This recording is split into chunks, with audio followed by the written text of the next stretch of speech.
Hello everyone, and welcome to Straight Chilling. Each week we watch and review a horror film for your entertainment. You can send all questions and comments to straightchillingpodcast@gmail.com. And don't forget to keep chilling. Yeah, we straight chillin', serial killing. 5 cold feelings on the mic, got you reeling. 5-star ratings from the floor to the ceiling. If you get your 1 star, no time for feelings. Got a team and DJ, all the 1s and 2s. By the name of someone, so don't get confused. So grab a seat by the fire, roast them all over 2.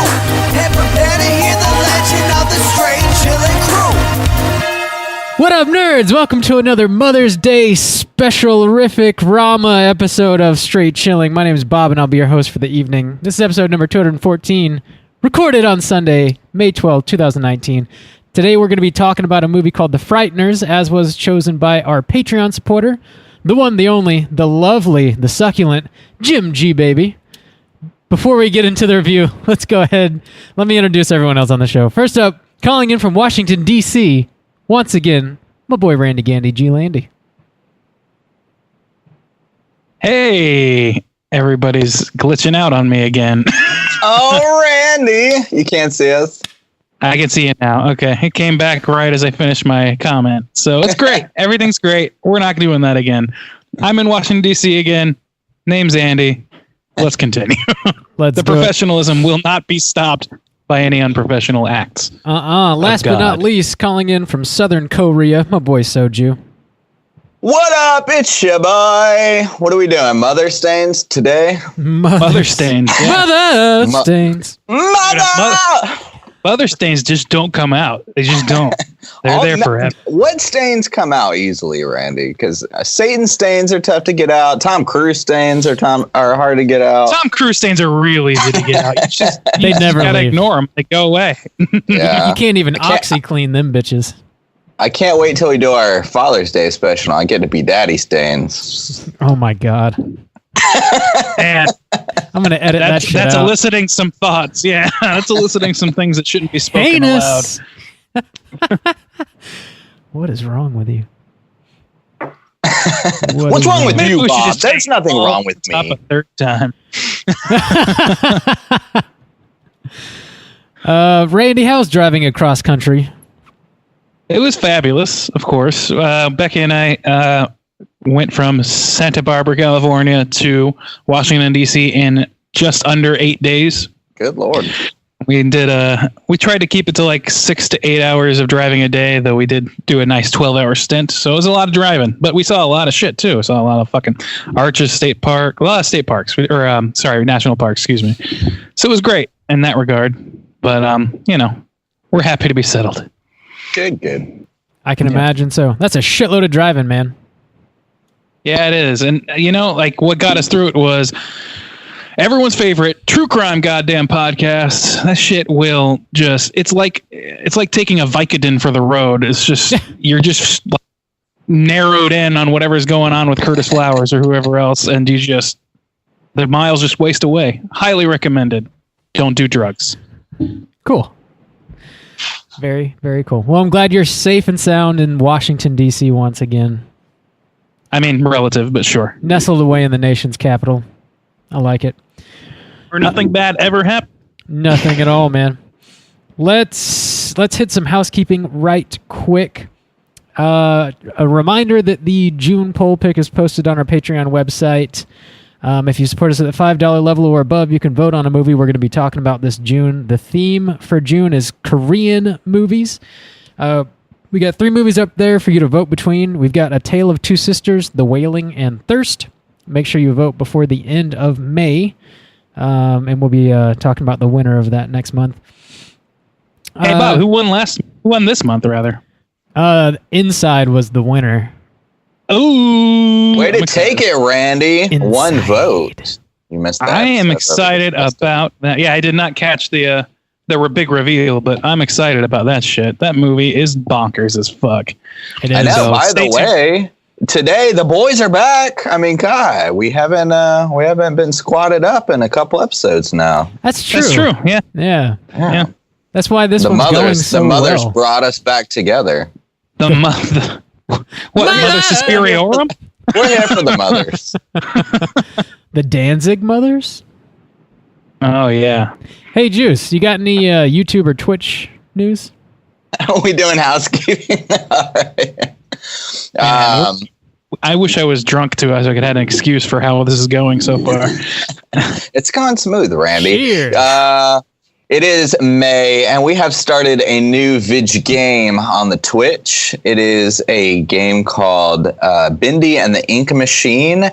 And finally, I have gotten the video stream hooked up to the Twitch. So I am no longer just a disembodied voice, which is probably a good game to start this on because it's all about the jump scares. And you know how much of a tension bitch I am. So those jump scares will get me pretty heavy. That's a game that I actually do own and have played almost all the way through. I haven't completed it yet. That game exclusively relies on the jump scare. Yeah, it's very much. But I love the atmosphere in it, so I'm excited to see a little more of that. Yeah, so that Juice play. Got a little hour of that. It's not on the YouTubes yet, but you can watch it on the Twitch stream, twitch.tv/Straight Chilling Podcast. First episode is up, and it should be on YouTube shortly. I went ahead and uploaded the end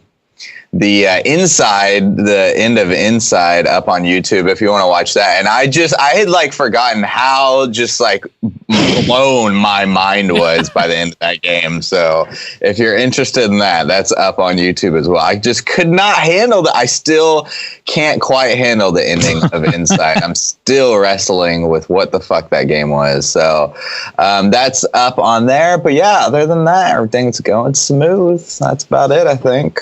Sweet deal. Randy, you want to talk about Joe Bob a little bit since I was gone for the majority of this past Friday? Sure, I could do that. Yeah, we watched a little Joe Bob Briggs this Friday. I was hosting on our Rabbit Cast, which we do every week while Joe Bob's in session. That's rabb.it/straight chilling. Where we live stream the show, and it's fucking awesome, man. We had a great time. It was obviously a twofer like every week, and this week I'm blanking out on the first movie. The second movie was A Girl Walks Home Alone at Night. What was our first movie? I'm fucking blanking on it hard. I don't know. I missed the entirety of the first one. It was some movie that I'd never seen. I'll try and Google it real quick. Yeah, look it up. I'm just it was not something I was familiar with either, and it was a bit of a slog. Though we had some people that were in the chat with us that were fans. It was Italian horror, Italian sort of B horror, and we had some fans of that stuff in the feed that were kind of putting some good context to it along with Joe Bob. But it was all about A Girl Walks Home that episode, which actually is a movie I haven't seen for since it came out on streaming first when it first came out on streaming. And I like it a lot better the second time around. The first time, I guess I was kind of it's a little bit of a bamboozling movie, but it's a lot of fucking beautiful, beautiful shots and music in that movie.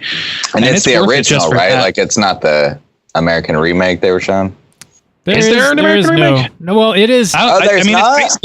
It's an American movie cosplaying as a Syrian movie, so it's already American. Oh, okay. Yeah, okay. The filmmaker is Iranian, but she's American Iranian. It was filmed in America. Oh, okay. Okay, never mind then. I was confused. All right, here. I like that movie quite a bit. I love it, man. It's been a while since I've seen it. Freaking great. Yeah. Some great fucking acting in that movie too, actually. It's a very oblique movie, and apparently there was some uproar amongst the Shutterites that are why is Joe Bob doing this extremely artsy recent movie?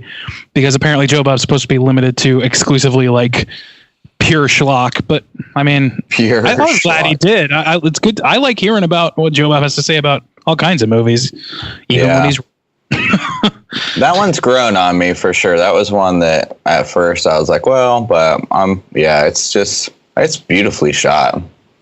Yeah, it is. It's a good one. I suggest you guys show up next week. It sounds like Joe Bob's going back to the schlock hard because of from his fans that are hey, why aren't you showing fucking more movies like Pieces, which I'm more than happy to watch some of that shit. Yeah. But Contamination. It was a little bit of a departure. Contamination. That's right. It's an alien ripoff.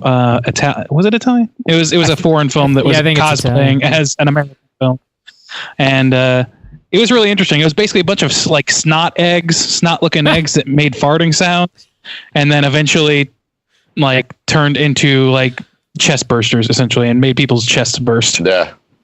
And they didn't have a budget to be in outer space, so they just kind of flew around in a biplane a lot. Yep. Nice. That was contamination. Bit of a slow one, Nice. but it was a good time anyway, as always. Please show up to our cast next week, and we'll be happy to go into the schlock realm with you. How many more weeks of Joe Bob is there? 2. I think it's Just is it 2? Yeah, just 2 more, which is kind of a bummer, man. And especially because the last week I won't be able to make it at all, which sucks. Rom, your life. I know. Well, but good up news there, is Shudder keeps them on streaming. So I love watching it live though, like so much. It's so much fun. so great. I don't know. So There's something to it, man. Especially now that we have the little group going. It's fun as shit. I love it. Also, just a quick reminder that we're doing a crossover live show next Saturday, May 18th with the Short Box Podcast. It's going to be here in Jacksonville, Florida at the Justice Pub at 7 o'clock. We're going to be talking about Creepshow, both in movie form and comic book form. We're going to have some video games set up there for you guys to hang out and play before and after the show. The Justice Pub is pretty dope. It's like a really spacious bar. They got a really nice stage we're going to be set up on. So come hang out with us. It's going to be a lot of fun. We've also got some really cool posters that Cesar and Ashley designed for this event that we're going to be selling. Make sure you come grab one of those. It's going to be a good time. Give me one of them motherfuckers. I'll get you one. I'll get y'all one. All right. For sure. But that's pretty much it for housekeeping. Let's go ahead and talk about what we've been watching this week. Hey gang, what you been watching? Randy, what you been watching? Well, it's been a while since I recorded with you guys, so quite a bit over the break for me. A lot of it was just trip stuff. We watched way too much fucking Shark Tank for one sitting. It was shameful. It was just what was on when the TV turned on in every fucking hotel room we were in, and for some like I was just like drawn to that shit. It's terrible. It's a terrible show, but man, it was getting me. I've been there, man. I know what watching you're Mark talking Cuban about. be a dick to people. It's like Capitalism, the show, where people come in with their businesses and then try to get investors, like 5 like world famous investors like Mark Cuban and other dickwads, and they try and convince them that their company's worth shit, and if they think so, they invest in it. That's literally the whole show. And people have some really dumb and some really smart ideas, so it's really just more about like, oh, that's kind of interesting, or oh, that's a terrible fucking idea, what this guy's losing his mind.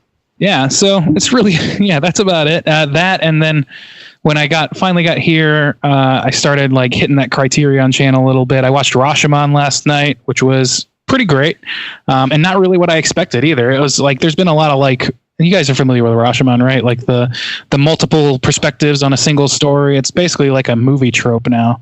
Yeah, I'm familiar now. Okay, so I mean, if Always Sunny in Philadelphia has done it, so you know. I gotcha. But yeah, it's sort of that same. That's where, as far as I understand, where that sort of storytelling originated or became popularized. And it's a Japanese film about a woman who is raped. She's raped, and her husband who is murdered by a cutthroat or whatever. And it's all about them trying to figure out who killed them and why. And then everybody has a different story of the same events. It's a really interesting fucking movie, and I recommend that. What else did I watch? Shit, I should have written this down. As always, I did not. I mentioned Paths to Glory already before, which was great. And I watched, this is not Criterion, but I watched a movie called Ticks, primarily to annoy Becky because Frankie got a lot of ticks. Our puppy got a lot of ticks on our trip, and it grossed her out. So I turned on Ticks, the feature film, which features Seth Green and as like in his teenage prime, I guess, fighting off mutant ticks. Clint Howard's in it. Rance Howard's in it. Sold.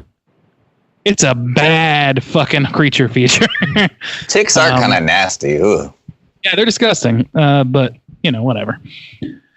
Yeah, there are others, but I can't. They're not coming to mind, so that'll do. All right. Juice, what you been watching? Dude, after our last episode where we talked about that alien movie, what was it called? Goddamn, I already forgot. The Hidden, yeah, okay. I had this Jones in to watch fucking MIB, dude, Men in Black, like OG. We were talking about the dude rolling around in the Egger suit or whatever. Yeah. And so I watched it, man. That shit holds up to me. I loved it like as a kid, and I thought it was just as kind of like charming, and even like the effects hold up like pretty good. That dude who plays Edgar, man, that dude does a good job, man. That shit's ridiculous. Movie is so fucking lovable. Yeah, it's just like really charming and like really goofy, but everybody like kind of cranks it to 11. Like everybody brings their A game in it. Like the humor is on point, and like I said, the effects like still hold up pretty well. Actually, it's a 90s classic. Men in Black, 1997, I believe. 97, dang, that's older than I thought it was. That's cool, man. I gotta revisit that. Yeah. Been a while. Yeah, it was solid though. The other film I watched was Night of the Hunter. Sorry. It's okay. I was just trying to look it up. That fucking movie was awesome, by the way. That's like constantly, I see that all over horror forums as being like not proto, but like sort of like an early sort of home invasion-y horror or stalky horror. It's good shit, man. Robert Mitchum kicks ass in the movie. And it's from, what is it, the 50s or 60s? And that it's definitely dated, like all those movies are. It's hard to sort of escape a certain level of datedness with that shit. But man, it's basically about like this guy who cosplays as a preacher and goes around just murdering widows to get at their whatever they got hidden away. And it's really fucking awesome. It's a great fucking movie. Particularly get the widowers, you know. Yeah, I don't know.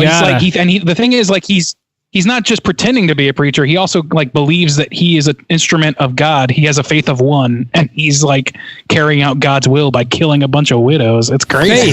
Faith. That shit'll get you in trouble, man. Yeah, I guess so. And we also watched what is that movie? Hail Satan with a question mark at the end. I want to see that. Documentary that just came out. Yeah. Huh? I know what you're talking about. Familiar with it? Yeah. No, I'm not. It's a documentary about the what is it? I think it's the Church of Satan, or it's the Satanic Temple. There's a difference. There's a specific difference. Oh yeah. But like the one that they covered in this documentary, it's pretty interesting actually, because it's their whole stance is really like their whole belief system is really sort of centered around being anti-government. Anti-religion in government, and sort of being like a counterbalance to people bringing too much of one particular religion into the government or the other. And it actually is really fucking smart. It's like an interesting fucking movie, and it gave me a whole new perspective on it. And I recommend that's just coming out or just came out. They want to have a separation of church and state. That's crazy. I know. And like the way they do that is by sort of like forcing the hand of people like, oh, okay, so you want 10 Commandments out front of your courthouse? Well, you also need a statue of Baphomet, which was the one from Sabrina that got them. Yeah, they got sued. Yeah, that's funny, man.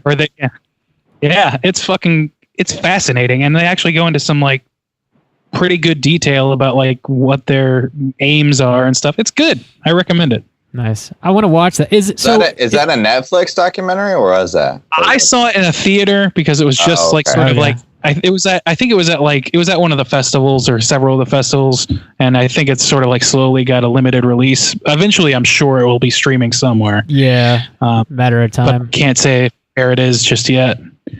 Cool. Juice, you watch anything else, man? No, that was it. Okay. Sorry, steamrolled. I know, Randy just coming in hot. Fucking Randy. That's what happens when I don't write shit down in advance. What do you think? You're a mom or when something? You're gone for 2 weeks, Randy. Oh, my shit's all fucked. My shit is all fucked. I've been watching some stuff. So I watched the first like 6 episodes of the What We Do in the Shadows television show. Oh yeah. It's on FX, and it's produced and written by Jermaine Clement and Taika Waititi, who are both in like the movie that this is sort of based on. And it takes place in Staten Island, and it's got like a group of vampires, and they're all living together.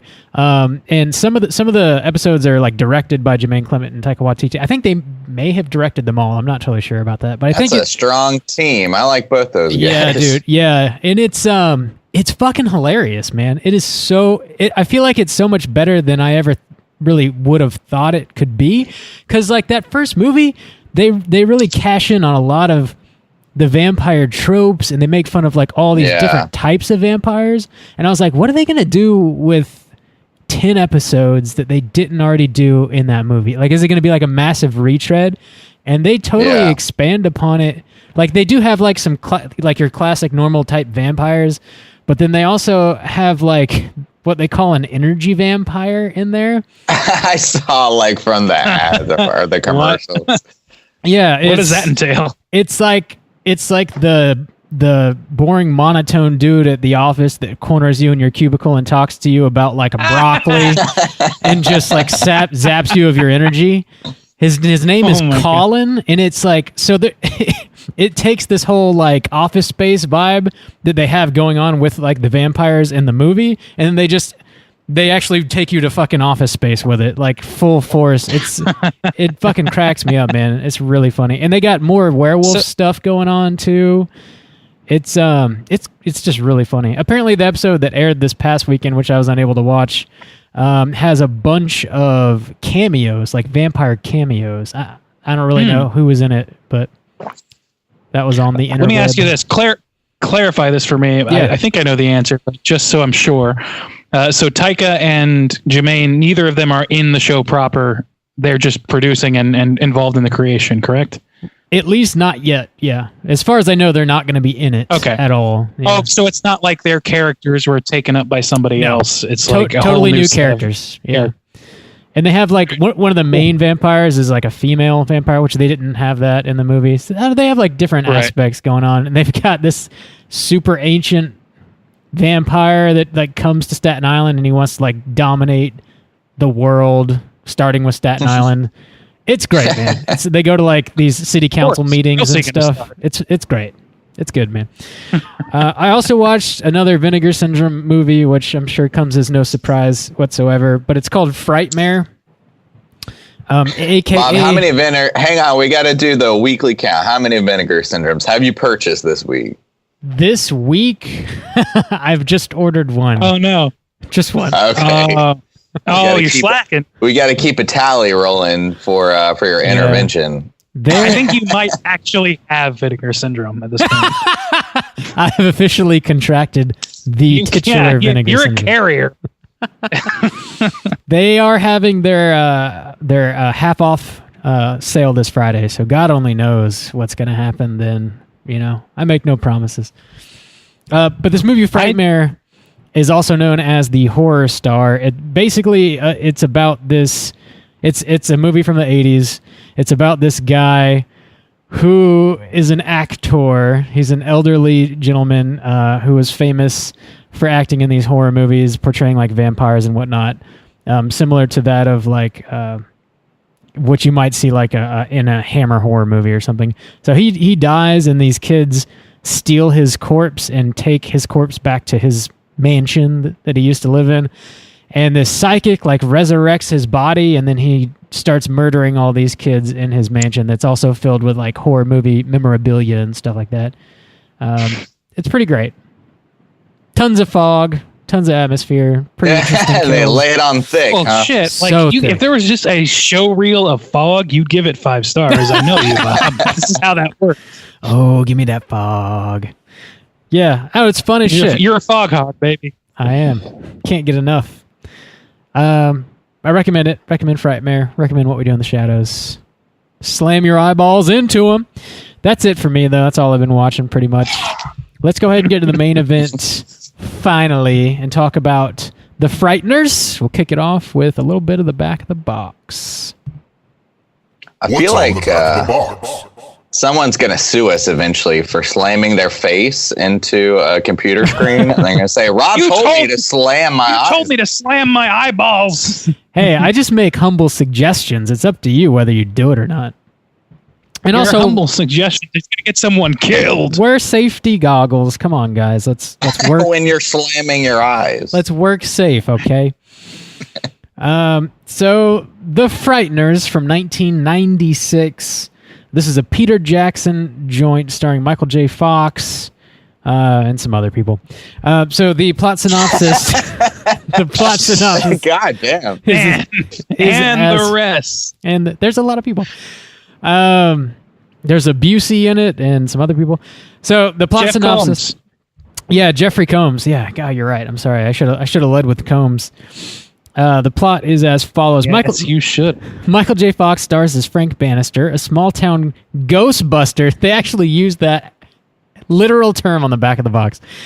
Wow. In league with the very spirits he's supposed to be exorcising. The scam works well until a powerful spirit goes on a murderous rampage, forcing Frank to find a way to stop the diabolical ghoul in this special effects-packed supernatural chiller that's so fiendishly entertaining, it's frightening.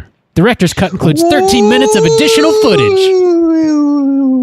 Oh, man, that is the back of a box, is it not? Yeah, I got it. See right there. See, Hey, see what you there made me go. do, Jim? You see what you made me do? Is that a vinegar syndrome? No, it's not. Is that a steel box, Bob? I wish it was. Is that a case steel box case? Yeah, it is actually that, whatever you just said. So this is a movie from 1996. I had never seen this before. I'd seen like bits and pieces, I feel like, on TV, but I'd never actually seen this whole movie. I've heard about it. I heard people chatter about it, talking pretty good about it. So whenever Jim chose it for the Patreon, I was actually a little excited to finally finish this movie, watch it in its entirety, because this name kind of rings out a little bit. What about y'all? Do you ever see this? And would you guys recommend people check out The Frighteners? Randy, you want to kick us off? Yeah, I had seen this. I saw this. I must have been like not long after it came out, but I was really taken by the cover of the box art when I was going through Blockbuster. So yeah, I rented it once. It like I didn't hate it. I wouldn't say the first time I saw it, but I was pretty young and I didn't like. I felt like it was pretty schmaltzy and cheesy. And at the time, I was kind of like that's around the era where I was like dipping my toes into like Scream 1 and Halloween and shit, like where things were getting real slashery in my world. And so I was watching this like, yeah, ghost story, and it's got a lot of like dumb jokes going. I don't know. Like I was entering teenhood where like I was not going to just settle for a fart joke unless it was coming out of my own mouth. So, you know, The fart I or would the rather joke is coming out of your mouth? the fart. Okay. No, but like, you know, I was just more interested in like seeing how hardcore I could handle it and all that shit. So when I got The Frighteners, it really didn't like fit that bill for me. So I was interested to see it again after so many years when like, you know, I kind of have a better categorization for how different like kinds of movies, different kinds of horror can work. So I would say like, I don't know. I would recommend this sort of as like a family horror feature almost. Like if you're entering like, if you're like 9 or 10, or you got a kid that's 9 or 10 and that kid's interested in horror movies, this is probably a good bet for that age, I would say. Yeah, cool. Juice, what about you? Yeah, I never seen this movie, and I actually had never heard of this movie. I was not familiar with it at all. I went in completely blind, 100%. Like, didn't even watch the trailer. In fact, like when Michael J. Fox showed up, I was like, oh, no shit. Like, had no idea, nothing. So, yeah, I would agree with Randy. It definitely feels, I was just looking, it came out in 96, and it's got a little bit of kind of like the Casper vibe. It reminds even like the way with the music kind of bumps around and stuff like that. That's kind of what it reminded me of. It just doesn't have that quite like Halloween feel. Like it's not Halloween in the movie like it is in Casper.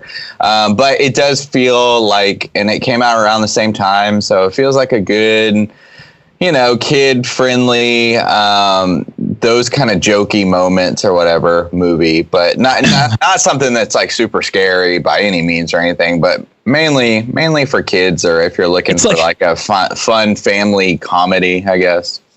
It like hits that sweet spot where it's between. It's not like it's got some scary moments, and it's got actually some like reasonably brutal violence. It's just sort of like CG to the point where it's not really like it doesn't really strike as scary. Yeah. So it kind of hits the sweet spot of like being the almost violent and no bad sexy times, no naughtiness going on either.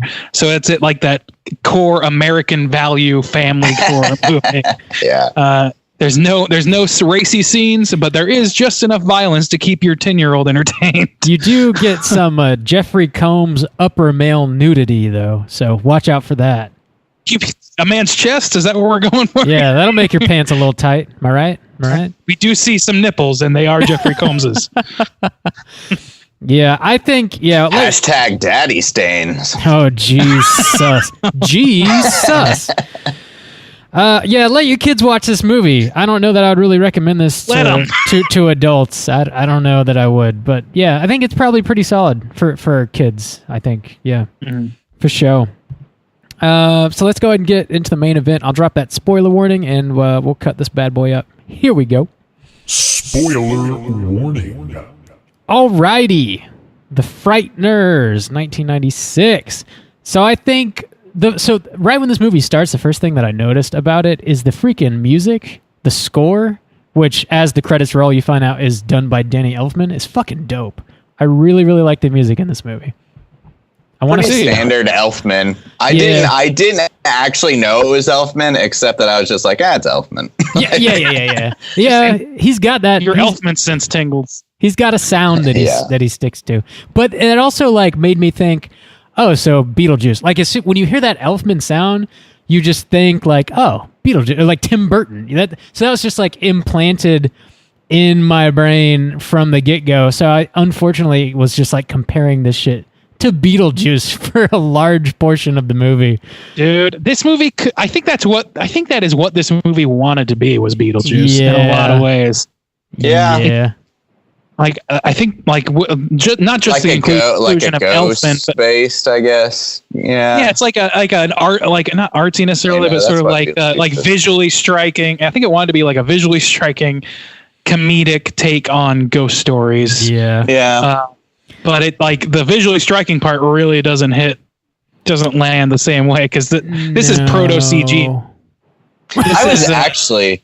Dude, like going into this movie not knowing anything, the first like 20 minutes were really confusing to me. I was just like, it really seemed to take me longer than I expected to settle into this movie. Because the first shot is of the house with the mother and the daughter running around like the ghouls chasing them. And then followed by that, where they have like this thing crawling through the walls or whatever. Yeah. But then the scene after that is Michael J. Fox like rolling in his car, like running through the fences and shit like that. Yeah. And I don't know. It seemed, and then by the time I figured out like that he is hustling people, I don't know. I was really confused about what was happening for a large portion of the beginning of this film. That makes sense, man. I kind of want to preface this real quick. So, like, this movie to me is like a kind of a huge mess, but I'm watching it through the eyes of like someone who's 30 years old, and I'm trying not. I tried not to take this movie more seriously than it took itself, but I had a hard time doing it. Largely because the plot is the way that it is. But like, just to like preface this, like, I feel a little bit bad about it because I know Jim loves this movie and it's like got a lot of nostalgia to him and it means a lot to him. But I just like, if I lay into this movie, it has nothing to do like with Jim G Baby as a person. We all love Jim. We've been hanging out with Jim every Friday. Hashtag hard with us. Yeah, hard with us for sure. And I know that there's so many movies that I saw when I was a kid that I love to this day, like that fucking Godzilla movie from 1999. I love that fucking movie. Nobody likes that movie. I don't know. It's just we all have those movies that we saw right place, right time that hit us. I don't know. I just want to like, I feel like you're about to tear this movie. I have a lot of problems with what this movie. What are you buttering us up for? Yeah, I have a lot of problems with this movie, man. This movie's gonna be bleeding Rob's dick at the end of this movie. He's gonna fuck this movie up. I wanted to lead with something positive. I like the music. That might be that in like some splashes. I wanted to lead with something positive. Some splashes. He really brought the Elfman this time. And Jeffrey Combs for some of his stuff was dope. But outside of that, I don't know, man. Yeah, what do you got? I hear you. Jim, this is not a reflection on you. And we, like Rob said, we all have those movies that, that don't really hit when you watch it too late in your life. And I feel like this is one of them. I didn't really love this at the beginning because I was more interested in seeing how hardcore my viewing could be when I was in early teen stage. Yeah. I was maybe a little bit too unopen to this movie at the time, but when I watch it this time, it is just like plot wise and like it's tough to follow. It really is. Like not just the beginning, the whole thing's tough to follow because there are parts that are intentionally vague that are like plot centric that eventually like, oh, okay, so they were concealing that intentionally. And then there are things like just basic motivations that are not really like clearly outlined for you. Yeah. Like for example, you got Michael J. Fox, who's running a con. Eventually you find out, okay, he's a con man who can see ghosts for real, but uses them as props in a con job. And they're like buddies. They're like, it's like a buddy comedy between him and a couple of ghosts. Yeah. Yeah. And, but like, I still am unclear, and maybe I missed a line that was vital, but I really don't understand what's in it for those fucking ghosts. What are these guys getting out of it besides like him making them ride in his trunk and shit? Like, what do these ghosts want out of Michael J. Fox for this? And it also thing? seems as though there are no real like hauntings, I guess, because he has to like fabricate these hauntings with his ghost buddies. So even though ghosts are yeah, even though ghosts are real. So like you've got Michael J. Fox and his ghost buddies and can move things. Yeah. And you can also shoot them with guns and it hurts them. Yeah. What? Only a ghost shot. You talking about the ghost shooting? No, the very beginning. At the very beginning. You can have ghost guns and real guns, and they both affect ghosts. Oh, yeah, at the very beginning, the mom shoots it, yeah. There's some nitpicky things that I really like. I'm going to nitpick them because I think it's funny. But, like, for example, you've got the like afro-wearing, like, leisure suit dude. That guy, that particular ghost from the 70s who's given like Michael J. Fox the shit the whole time. Yeah. He, like his buddy, giving him shit. But like he makes a point to say like, I'm stuck in this leisure suit from the 70s because that's what I died in. It sucks. And Michael J. Fox says, hey, that's the rules. And then later on we see Arlie Ermey walking around as a ghost. Ghost Arlie Ermey walking around yelling at people as Arlie Ermey does and death. And he can change his clothes at will. Like he changes into a boxing uniform. He's like fucking Wile E. Coyote or Bugs Bunny. He just like snaps and and he pulls out a couple of Uzis, ghost Uzis, starts shooting them and shit. It's like, okay, what are the rules again? Like that's the kind of inconsistency that takes me out of the movie and is a much bigger deal because the rest of the movie isn't solid enough to like keep me up from focusing on that. See, one of the things like that particular character that showed up as a ghost, and this is still like, I don't know, within the first 20 minutes, I think, is like, I was like, why does this character exist? Like he regulates the cemetery, maybe he's a ghost, but he like is a military He exists for Michael J. Fox to pick up the ghost guns at the very end to shoot Busey. That's the only reason. Something that only Arlie Ermey could do is produce ghosts. Sound off from his like ass. you got a pair. I love it, dude. They use and abuse Arlie Ermey in this movie. I love that. Rest in peace, Arlie. Yeah, I guess I don't know. There was it felt like a lot of characters entered this movie to not really exist well. Like they don't matter. I don't know. There's not a whole lot of clear motivation for anybody except for kind of Michael J. Fox. As time goes on, you kind of start to understand what he's going for. Yeah, but he's not. I kind of feel like he phones it in a little bit. Like by the end, like things made sense. It it was kind of knotted up to get there. Like, for instance, when that like FBI agent shows up, I was like, yeah, you could take him out of the movie. It took a long time for me to figure out like why he's actually there. And I don't know that I know. It wasn't necessary. It's confusing. His character could have been really fucking cool, actually. Like why this really, is he like, a weaselly- Nazi? He's not a Nazi, He's got a swastika tattooed on his hand. but that's because he said he infiltrated the Manson clan. No, he did. Oh, was it supposed to be the Manson clan? Yeah, he said it was like a he was like satanic Pain. cult. I don't think he said No, he Manson by said name. specifically. He was like, Did I he? was for 6 months. I was the sex toy of the Manson clan, or Oh, did he? whatever. Oh, okay. I guess Yeah. I missed that. All right. That's Yeah. insane. Okay. Jeff Combs. let it be perfectly clear. There's nobody who commands more respect on this podcast than Jeff fucking Combs. That's true. But let's go into this character a little bit. What does this character fucking want? Because up until literally the moment, spoiler alert, his head explodes, which was awesome. As the moment his head explodes, I was like, what does this fucking character want? Is he a secret, like, is he secretly in league with this death person that's going around like murdering people in the afterlife?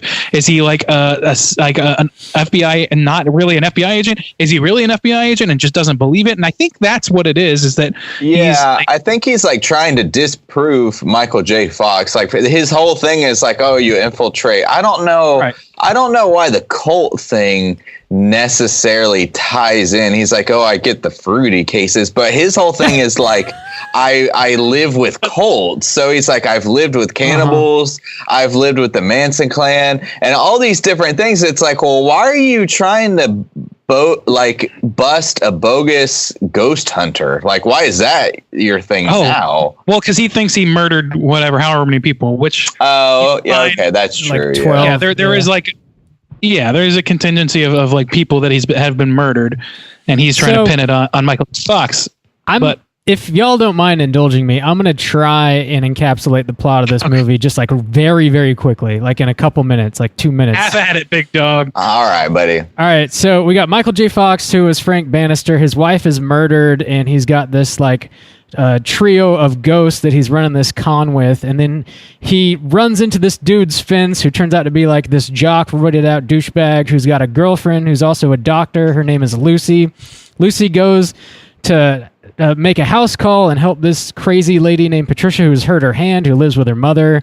It turns out that Patricia is crazy because her and her boyfriend, or her now dead boyfriend, who's electrocuted, are psychopaths, and they went on this murderous rampage and killed 12 people in this sanitarium, which Patricia and her mother now live in the abandoned sanitarium for some reason that I don't understand why. So, Mike, No, they don't. No, they don't. No, they don't. No. Okay, well, pin It's in just that. like close by. Pin in It's that. a haunted mansion. That's all. Pin in that.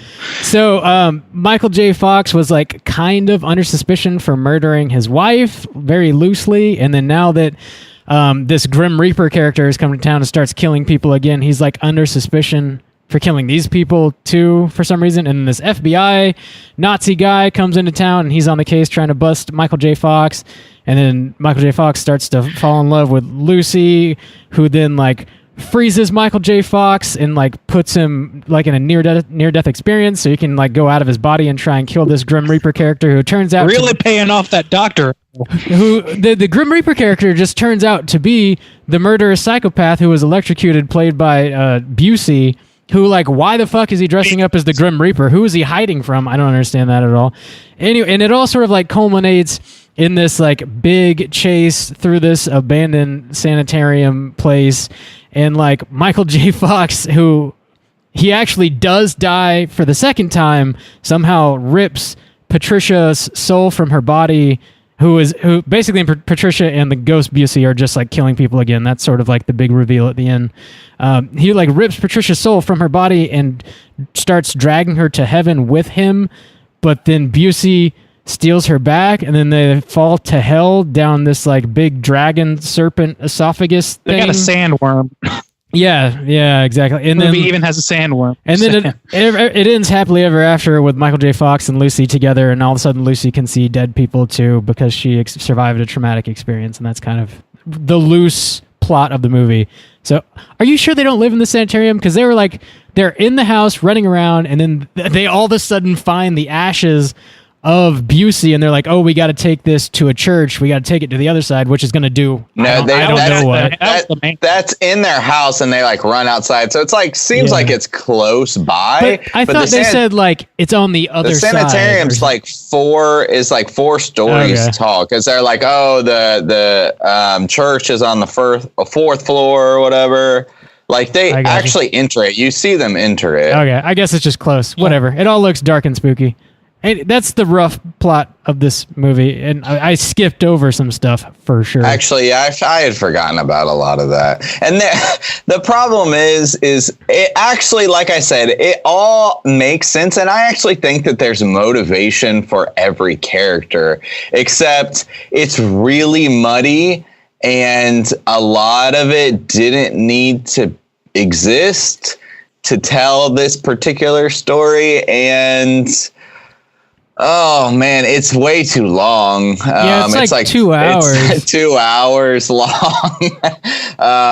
And there's just so many things. Like even like, I mean, it makes sense kind of on paper, but it doesn't flow well. Like I was just thinking about, there's a whole scene where Michael J. Fox like has to go to meet Lucy, like he has to go to her house and like do the whole fake ghost thing. But then they also have like a dinner scene where like her boyfriend died and he's a ghost. And you have this whole little subplot where Ray, the boyfriend, is a ghost, and that's like its own thing. And then the FBI guy is like his own thing. And then the whole like killer, like that's its own thing. And then the whole like ghost, like heist, like that's its own thing. And then like Michael J. Fox being accused of murder, like that's its own thing. Like there's just so many things that you have to be told about that you're like trying to like keep tallies on that. By the end, like it's like, yeah, okay, you need to know, like that's why the FBI agent comes. That's the conflict. Of course he was accused of murder. His wife died, and that's how he can see ghosts. And it all kind of like explains itself. It's just like as you're going along for the ride, it's just like really difficult to keep up with everything that they're trying to tell you. Well, to me, it's more than that. Like you can discern certain motivations and stuff, but that's where it really falls apart for me. Is like it took me a while to understand that even that Michael J. Fox was a con man, because when he first goes into like Ray's apartment or whatever, and it's like, oh, you know, I don't know, first to the point where he goes into people's yards all the time. Why does that happen? Why does Jeffrey Combs have a fear of women yelling at him? Why does that fucking happen? Like there's a lot of things that don't. I forgot about that. And they don't really expound on it, and none of it pays off. Ray, the character of Ray, who eventually dies as he's killed by the Reaper character or whatever, which turns out to be a Busey. He's a ghost for a while. They have a little like romantic dinner between Michael J. Fox, the widow, and Ray's ghost, where they're sitting there talking, and that's plenty for her to believe that Michael J. Fox is legit and can actually see ghosts, even though he says nothing that John Edwards couldn't come up with. She's in full hog to the point where she can't believe that he would ever hurt anybody when he's accused by an FBI agent of being a murderer. But, you know, setting that aside, Ray himself, who is like just a douchebag character, like he's the douchebag, like he's a cooter. He's one of many in this movie. He's a cooter. And he fucking like, he swears vengeance upon Michael J. Fox because Michael J. Fox didn't tell her exactly what he said to sell her or something. But it never fucking comes up again. That character just like completely vanishes. He's gone. Yeah, he showed up in one scene where his ex-wife is going into the haunted mansion where Dee Wallace and her mom live, and where we later find out Dee Wallace is fraternizing with the dead serial killer Busey to kill more people. And as she does, he can see what she can't, which is that, oh, it's goopy, and there's the house is being warped in really weird Photoshop ways. There must be something evil here. That was weird. I forgot about that. And then it's like he gets murked by the death character, who isn't revealed who that is yet. But he's a ghost, so he can obviously come back like all the others and just be like, "Whew, that was weird." I'm like, get Wile E. Coyote'd on the street and then be fine. That's the whole point. And that doesn't happen. He just kind of like, hey, I don't know. I get like, does he? I don't understand. No, Like, the Reaper kills him, right? does he kill him though? It's unclear to me because I know he kind of kills his two friends, Michael J. Fox's two, like, no, the whatever. Reaper kills Ray. The Reaper he dismembers him as a ghost and dumps his like intestines and everything on top of Lucy's car as she's leaving. I saw that, but I thought that was just another case of like Michael J. Fox getting run over by a car and then having his chest cave and then pop back out. No. I'm talking about Ray. No, I know. I'm saying like, but what are the rules is the question. Like, what are the I don't know. Yeah, I mean, the rules are the Reaper can kill Ghost, which I don't even know what that is. But killing a ghost, according to the lore, means you either go to heaven or hell or whatever, and you can finally change your polyester clothes. Like, I guess that's it. And like, the only reason we know that is because the sparsely like detailed ghost characters later on show up when Michael J. Fox dies and goes to heaven for a second and then is pushed back into Earth because it's not his time. And I don't understand. Those characters are completely underdeveloped to me. Like, we're supposed to think they're like plucky, friendly characters. Mm-hmm. But can you tell me, like the white guy, for example, who got much fewer lines than the black dude with the afro and the polyester clothes, what is his deal? Who is that guy? I think he's like from the 50s because he's like got like that like Letterman jacket. But yeah, like he's acting like a college kid or something. But they don't really go into it. He's just sort of like a meek counterpart. It's like having two sidekicks that don't have any jokes or don't like anything. Like they do. The thing is they do, but it doesn't feel like they do, and I can't explain that. Yeah. Also, there's a scene where one of the buddy ghosts, which is an old cowboy or something, fucks a mummy. Yeah. Yeah, he does fuck a mummy. They don't call him the hanging judge for nothing. Like, that's the raciest part of this movie. And by the way, I don't know if you guys know this, but that actor was Gomez Adams, the original. Oh, shit. No, I didn't. You can't really tell because he's like got a huge prosthetic on his face. Yeah. So yeah, that dude fucks a mummy. That was weird.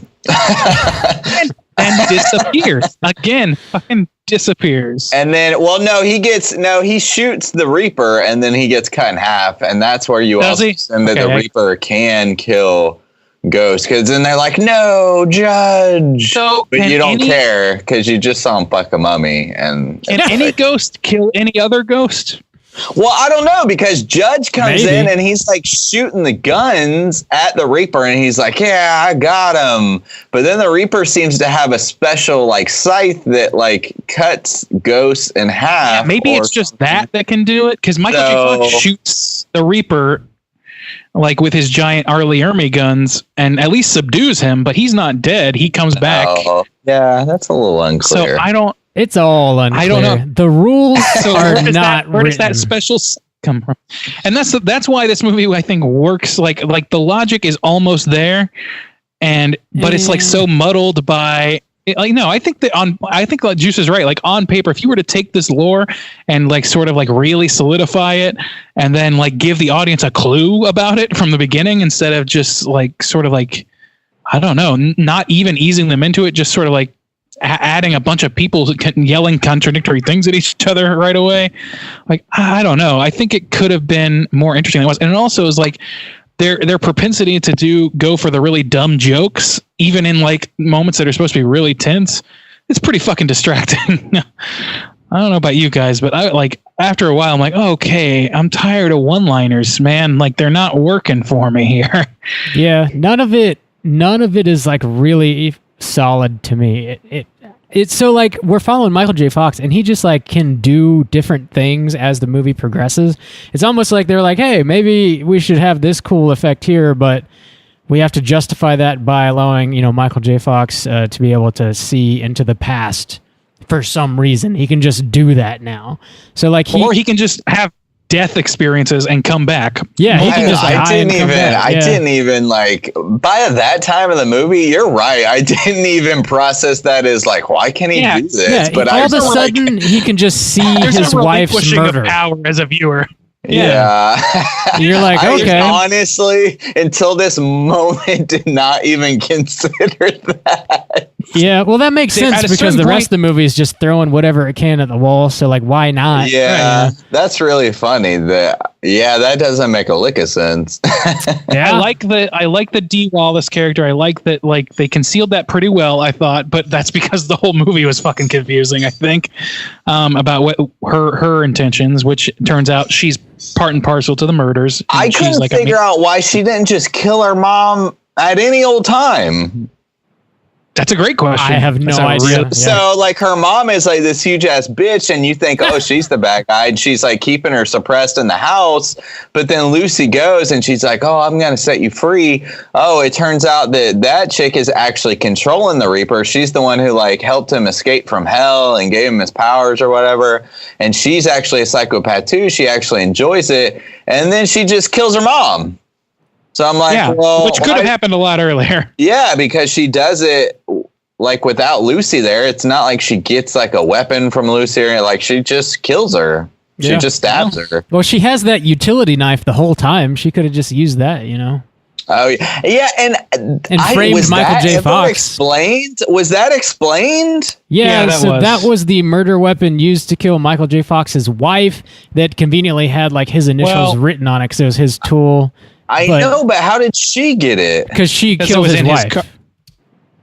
I know, Like- but how did she get it? Oh, yeah. It was in their car. In their They vehicle. had a Oh, car crash. yeah, They yeah. found her and killed her and then carved a number into her forehead, which was like their Yeah. thing. And then her mom must have somehow got her hands on it and put it in her closet, It's- which was meant to lead you to believe that the mom is actually evil.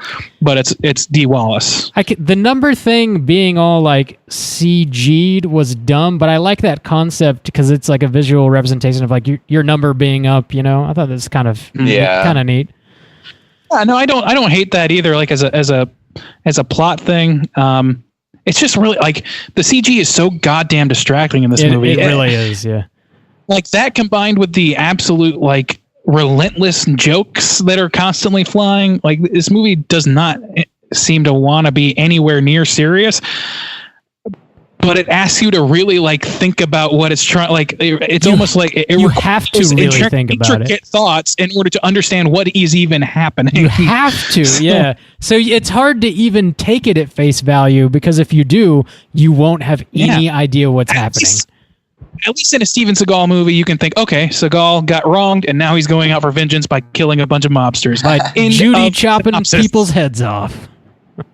I mean, this movie, you're like, if you want to even understand what the conflict is, you gotta understand like all these different people and their really oblique motivations, and sit through their dumb jokes, and sit through some of the like worst early CG you can find. So, yeah, that's where we're at. I don't know. There are parts of this movie that I think would have been really awesome if they could have used like modern CG or practical effects. Like I love the idea of the walls folding out around and forming a human person, which is something that like American Horror Story did that a little bit, and VHS did that a little bit, and I thought those worked really well. I mean, Nightmare on But Elm Street it's did just- it practical. Nightmare on Elm Street, Yeah. they did it practical, and that shit was amazing. Like if they had stuck to that method and just sort of, I don't know how they would have done it so quickly, and I think they were just really trying to like make action moments more actiony than more horror-y, like especially in that opening scene where it's like under the rug and all that stuff. I thought that could have been really fucking cool, and if they had made it like today, I think it would have stood up a lot better. It was just too early for this movie to be made this way. I agree with you for sure. I saw some like behind the scenes stuff, and when they were putting the makeup on the judge character before they like CG'd over it, like all of that makeup was practical. They had this like crazy jaw that they made and glued onto his chin, and it was kind of flapping around when he talked, and it looked really, really cool. And then I guess they filmed it and overlaid the like blue transparent type stuff, and it makes it look a little cheaper than it actually was. Yeah, which that is a sucks. bummer. Yeah. Let me ask you this. In this movie, can ghosts fly? Can they? Apparently Busey can when he has the cape on. Yeah. But then you see Michael J. Fox. Michael J. Fox goes into cryogenic death for a while, and then is trying to he's like through walls, like a goofy fucking scene where he's flowing and all this shit, and then all of a sudden he can fly really rickety style. But then Ray can't because he can't get out of the grave by himself. Right. But then I feel like the other ghosts can, like the buddy ghosts. But they don't. They could fly next to the car instead. Flies in, yeah. I don't understand. Why does Michael J. Fox, when he's killed at the very end, why does he get sucked up into the heaven portal? Because he was killed, but he wasn't killed as a ghost. And why? I don't understand. I think they do cover that actually. That when you die, right away, you're given the choice to go beyond, or you're a choice to stick around. And I think they say, it's another year before you get another chance, unless I guess you are destroyed by. Oh man, that's fucking too much. That's just right. You have to decipher so many different. It's a lot of weird rules that don't need to exist. Why do I need to know? It's like going to someone's house for a silly board game, and then that board game's rules take an hour to decipher. You just don't want to fucking play anymore. You don't even want to make jokes about it. You just want to go home. That's a pretty good analogy. Yeah, that's fair. I kind of wish this movie was what the trailer makes it look like it is. So just Michael J. Fox and his ghost buddies pulling this con, and then they get into a case that's legit and they don't know how to handle it. I wish that's all it was. You just described one of the Insidious movies, but go on. Yeah, but from 1996 with Michael J. Fox. Right. I don't know. I wish that's all this extra crap just gets in the way and just fudges the movie up, man. This is like still early Peter Jackson tone too. This is before he proved that he could go dramatic for real, and instead of like sort of this bombastic, over the top sort of like fucking Bad Taste style, like video nasty sort of drama. Nasty. And so it doesn't really resonate on any single level for me, except that I like a few of the actors and some of the scenes are fun enough. You know, like let's go to Jeff Combs. I love watching Jeff Combs do his shit. Him being like squirrely as shit, I enjoy it. I just really wish I understood why or the motivation behind anything of it.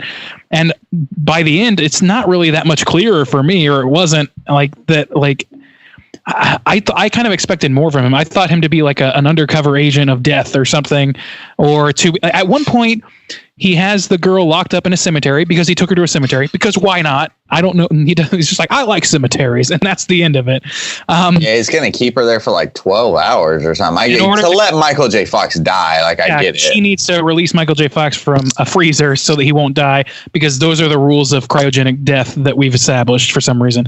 Anyway, but he's there, and then he gets out of the car because she yells at him, and he's afraid of girls yelling for some reason.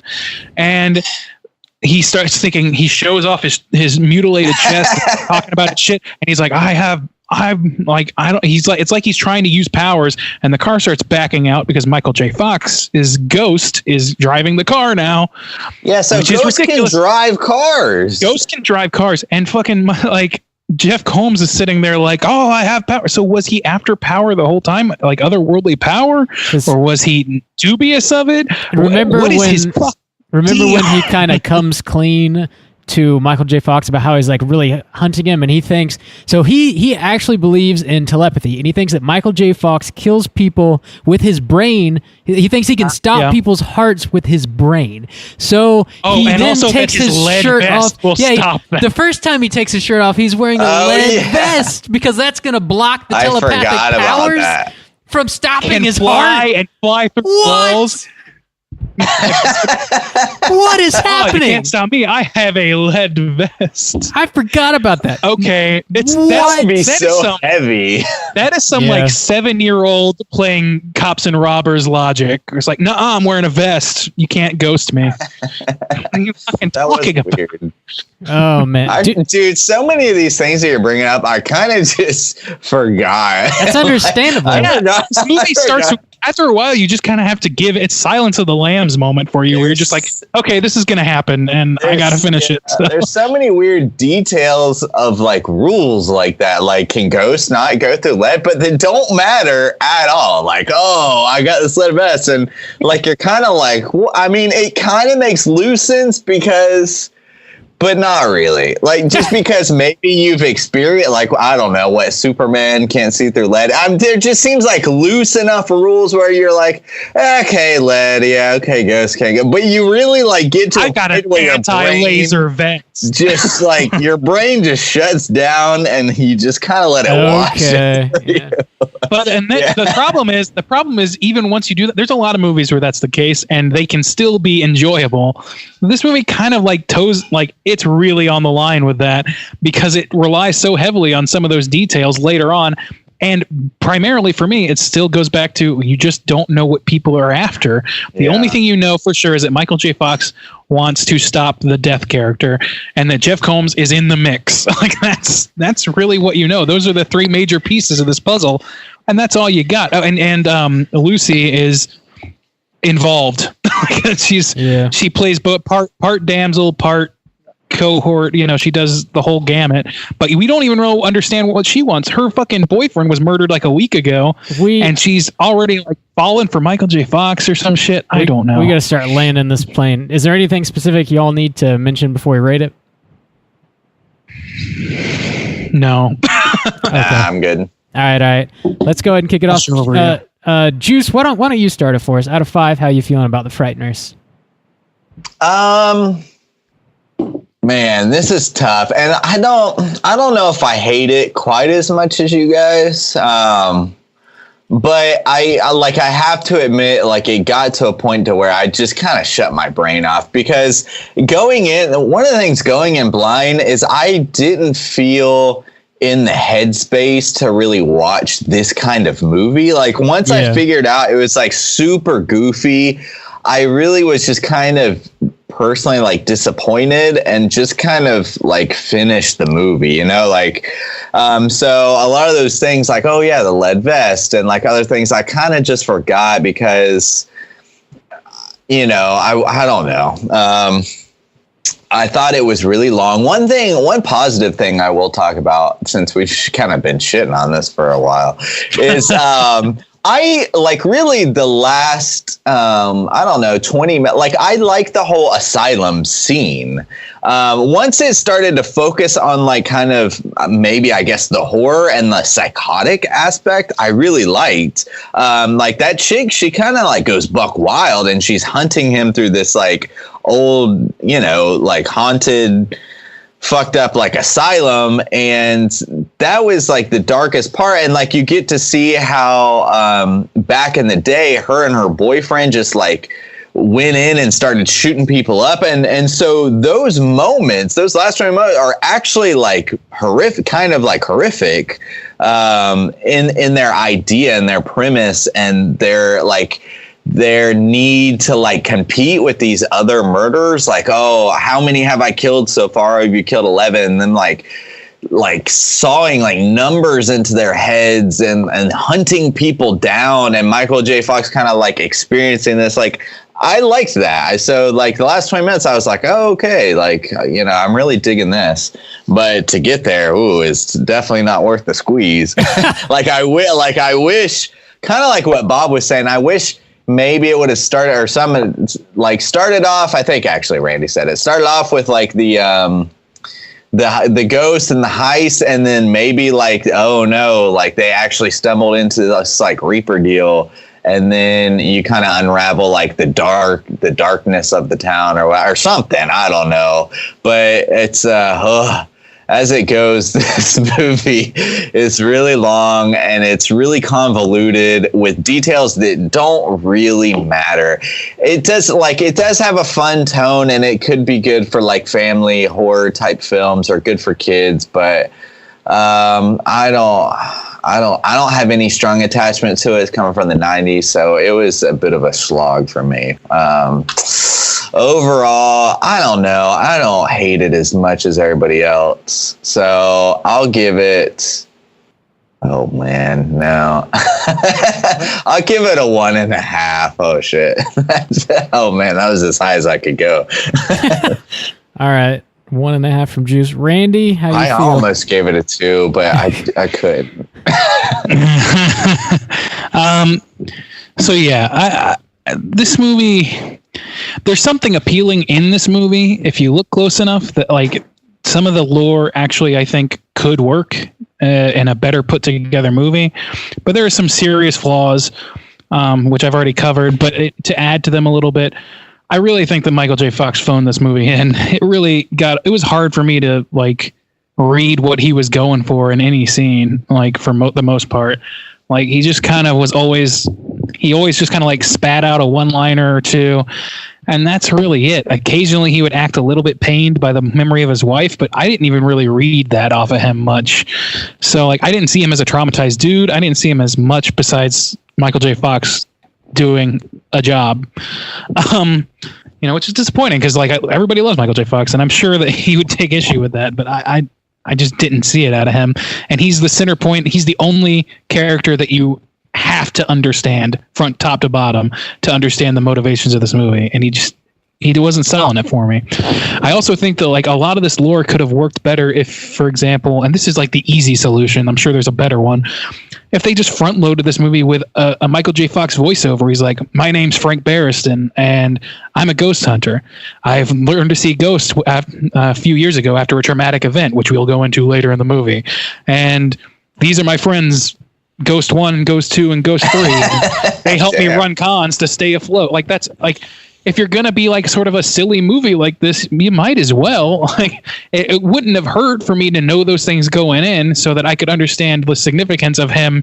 Like when he was casing Lucy and Ray's joint before he's dead, and like that's how they reveal. Like after the fact, it's revealed that that's like their con job. It was like I was like, is it? It was unclear, and it was just difficult for me to like get my head around certain things. And you could also like have him cover, or just have it covered a little bit of Baby Busey's murder spree at the very beginning. Jake, thank you. It covered that a little bit, and the hospital massacre and Dee Wallace's involvement to some extent, but not extensively, because that's something you're going to build up to. That's fine. But I wish they would have done that with Frank a little bit more, or maybe it could have opened with the scene of him, waking up on the roadside and finding his dead wife, and then a voiceover of him 5 years later or whatever, explaining where he is now.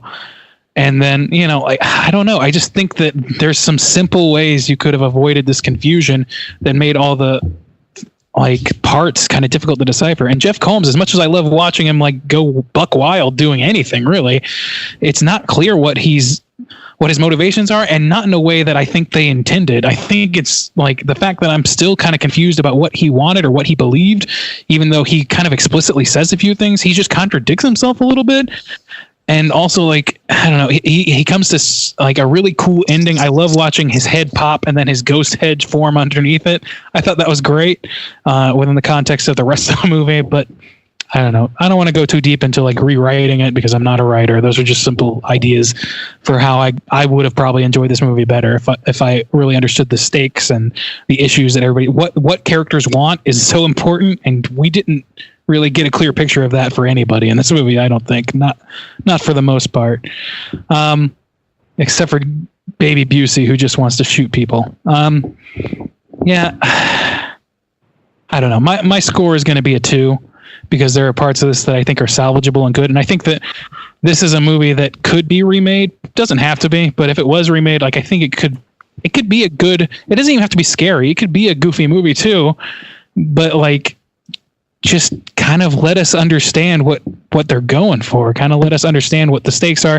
Stick to your own rules and world building. Don't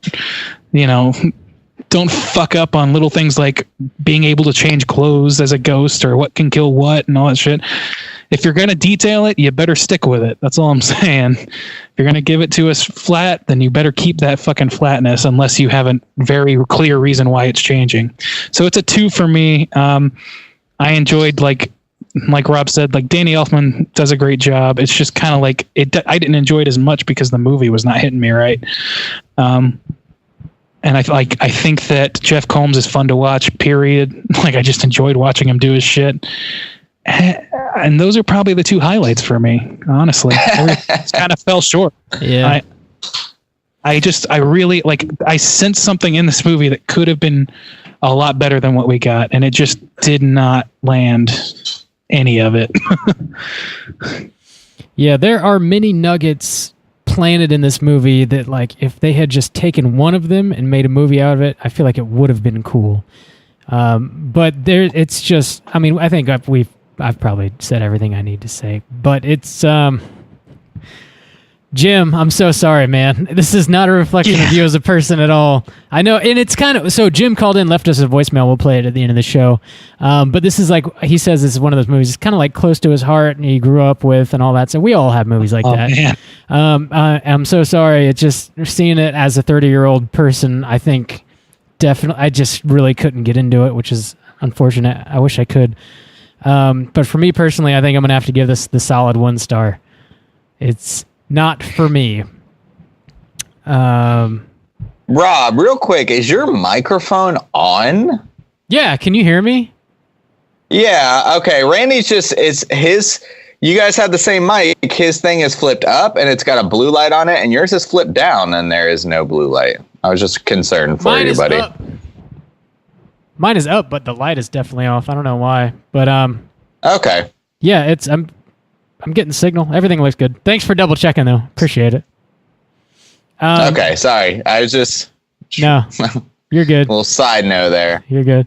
But, so yeah, I'm going to give it a 1. That's going to put the aggregate at a 1.5.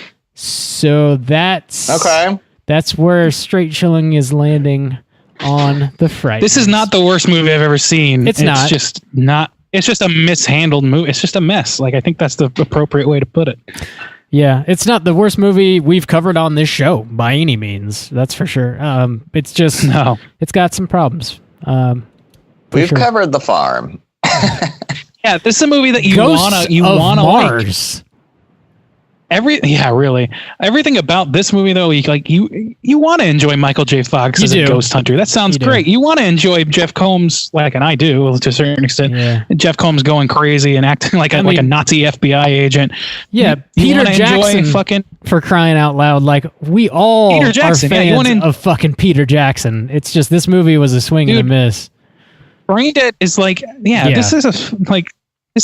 should be, by all accounts, should be much better than it was. So it would be wrong of us to let it off the hook. Yeah, I think. Yeah, for sure. Anyways, let's go ahead and get into the Rotten Tomato segment and see what everybody else is thinking about The Frighteners. Certified fresh to death. Juice, take it away, man.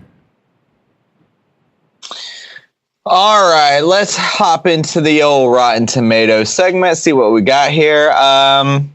Small sample size from the critics. 38 critic reviews have been counted. So let's go around the table and see how close you guys can get to the overall Rotten Tomatoes score. Let's start with Randy. Randy, what do you think these 38 critics rated this movie? This is always such a crapshoot for me. I'm gonna say 45. 45, okay. Robert, what do you think? Yeah, that's probably a pretty good guess, Randy. I'll split the difference and go right down the middle with a 50. All right. Neither of you are really close, and this is kind of surprising, even the critic consensus. 38 reviews counted. The overall tomato score is fresh with a 63%. Wow. So, yeah. No surprising.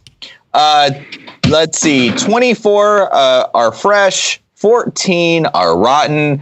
The overall critic consensus is boasting top-notch special effects and exuberant direction from Peter Jackson. The Frighteners is visually striking but tonally uneven. Maybe for the time maybe we're too far. Yeah. Maybe. People said that. Sorry, go ahead. However, I'm looking at the top critics, and the first like 3 that pop up are rotten, and they seem to have the same problems that we do. For instance, story was originally conceived as an episode of Tales from the Crypt, and that is perhaps what it should have remained, as the thinness of the conceit shows throughout, painfully so in the first half. That is literally a comment I made out loud to Becky as we were watching this movie. Like, this feels like an overlong Tales from the Crypt episode that really should be shortened up. It would have been a great episode. That was part of my. It could have been a great episode. Yeah. It, like, there's more to that story. If you want, I can tell you now. Well, hang on. Another one that at least lines up with us. The actors can't keep this film's mood from verging on hysteria as the story roams all over the map. The Frighteners has flitted everywhere, even to heaven and hell before it's over. Okay, so I don't feel so bad, but there are some top critic positives. Fortunately, director Jackson at home with all kinds of excess keeps everything spinning nicely, not even losing a step when the mood turns increasingly disturbing. That's another top critic. So I don't know. Somehow this movie seems quite polarizing, even though the Straight Chilling crew didn't quite enjoy it. So maybe it's when you saw it. Maybe it's how familiar you are with it. I don't know. I feel like the special effects are people were definitely more forgiving of that back in the day, for sure. However, I talk about watching Casper every year for Halloween. Casper came out in 1995, and that's a movie about ghosts and like special effects, and I think it looks much better. Casper is kind of the shit, but I will say I saw it when I was a kid, so there is some nostalgia involved. That's true. Casper is not one that holds a lot of nostalgic value for me, and I'll say that I think that the special effects are pretty much on par with each other. The problem is that movie is supposed to be for kids, and this movie appears to be actually trying to be frightening on some level anyway, even though it's like full of goofy bullshit. I think it actually supposed to be hitting that brain dead space, I think, where it's completely goofy, but there's some actual like horrific visuals that you're supposed to be like, oh shit, Lionel's mother is a fucking flesh pile. Okay, I feel you. All right then. Well, I don't know what's up. Let's hop into the audience score. Pretty solid sample size. User rating 62,984. So, lots of users have rated this movie. Let's go backwards. Rob, kick us off with the audience score. What do you think? The users, man, I don't know. The critics got me all confused now. The users, I'll go with like. Users are even more of a wild card. Straight Chillin' Special 69. I don't know, 69. 69. All right. Somebody's always got to take it. Randy, where are you going to fall on this audience score? I'm always wrong about whether the critics will like it more than the users, so I'm just going to go for 75 and just hope for the best. 75. Oh, Randy, you almost got it. So close to figuring it out. But Bob's going to take it with that special, only because it's 71. So you're like 1 point off, Randy. I know. But you were right in guessing to go higher than Bob. But so 71% on the audience score. So overall, this movie is positive, a rare form where Straight Chilling crew are not men of the people on this one. We are not even close, really. Yeah. Off with our heads, really. And I mean, we're going to play the voicemail later, and Jim is like all about this movie. I did feel kind of bad because I thought I was going to come in, maybe being the only one to kind of shit on this movie. I kind of thought that too. Did. Yeah. So I felt kind of bad about that. But we're just weirdos because everybody else is kind of digging on this movie. I will not apologize for thinking this movie is a mess. I won't do it. But I will say, Jim, all love to you. Yeah. That's all I can do. Oh, yeah. Hashtag hard with us. Hard with us. All the love. He knows it. Also, that dude should have, I don't know. His poster should be there soon. I hope he gets his poster, okay? Oh. Let me know. Nice. You, baby. Nice. Cool. Randy, you want to hit us over the head with several pounds and ounces of trivia? Hit me, Randy. Sure, It's totally pounds. Let's time do for pounds. trivia. So there's a few things in here that I thought were kind of interesting. Let's start with just a fun little nugget. So Michael J. Fox repeatedly blew his lines calling the Judge character by John Astin, aka Gomez Adams. He called him Doc, the name of Christopher Lloyd's character in Back to the Future trilogy. Apparently this happened multiple times, and it's like, man, it's been a while, Mike. You gotta be able to tell these old guys apart. So there's that, which is kind of fun. I'd be like, name's not Doc. I am a floating specter, not a mad scientist. Get your shit together. Can't you see? It's obvious. During filming on location in New Zealand, Michael J. Fox made up his mind that he'd had enough of being away from his family making movies. He decided to head back to the small screen and star in a sitcom Spin City. This turned out to be his last leading role in a film. Yeah. So, and this is like, I think he was already diagnosed with Parkinson's at this point, and I think they, it's covered pretty well. I don't think he does anything that's too egregious to the point where it's like, whoa, what's going on with this guy? But even Jeff Holmes, actually, his character makes a specific reference to his hands shaking, which I thought, I wonder if they added that in. I don't know. But, he's like, his condition has gotten a little bit worse over the years, and it's a damn shame. But they covered it pretty well in this, I thought. Let's see. Michael J. Fox performed many of his own stunts in this film, and ironically, he broke his foot by a simple fall while filming in the forest at night. Peter Jackson said Fox's injury was actually a blessing in disguise because it allowed him to work on the script some more and edit some of the film scenes while Fox recovered for a week. That's not a good fucking sign. No, that's terrible. No, your lead actor gets injured, and you're like, oh, thank God, the script is a fucking mess. he wasn't using that foot anyways. If he fixed it, good Lord, what it was before. Peter Jackson's out there tripping him as he's doing his lines. He is. It's like, oh, whoops, you fell. I guess we got to take a week off. So sorry, mate. Crikey. That is. Oh, yeah. There are so many people that just tuned out forever. Shrimp on the body. Like Shang the Mang. Shang the Mang's Shang is not cursing my having your name. Yeah, bogan ass. All right. It was Jeffrey Combs who suggested the Adolf Hitler inspired haircut for this character to show Milton Dammer's extreme sense of nationalism after serving his country for so long. Combs also suggested 2 ear appliances which made his ears stick out quite comically and several of Dammer's chest tattoos. So Jeffrey Combs did all of the interesting parts for his character. Yeah. Like nothing about him that was written really stuck with me, but everything they just mentioned were things I was like, that's crazy. Look at the fucking Hitler haircut, the ears. I noticed that and it's like, damn, his ears are just out there. They hanging out. I didn't want to say anything, but I'm glad that it's like a prop and not his actual natural state. Let's see. When Fran Walsh and Peter Jackson were writing the part of the drill sergeant in the graveyard, they wrote the part as a spoof of R. Lee Ermey's character in Full Metal Jacket, with the intention of getting an actor in New Zealand for the role. They didn't feel the actors who auditioned were right, and finally ended up approaching Ermey himself. So they just really wanted to make a Full Metal Jacket joke in this movie. That's all. That's the only reason for that character to exist in this is for the gun thing. But if a ghost can just have guns that appear out of his back, like a video game character, why not have Michael J. Fox be able to do that? True. Man. Why not? So then they just used R. Lee Ermey to prop up that idea because they wanted to have R. Lee Ermey in it. And who could blame them, really?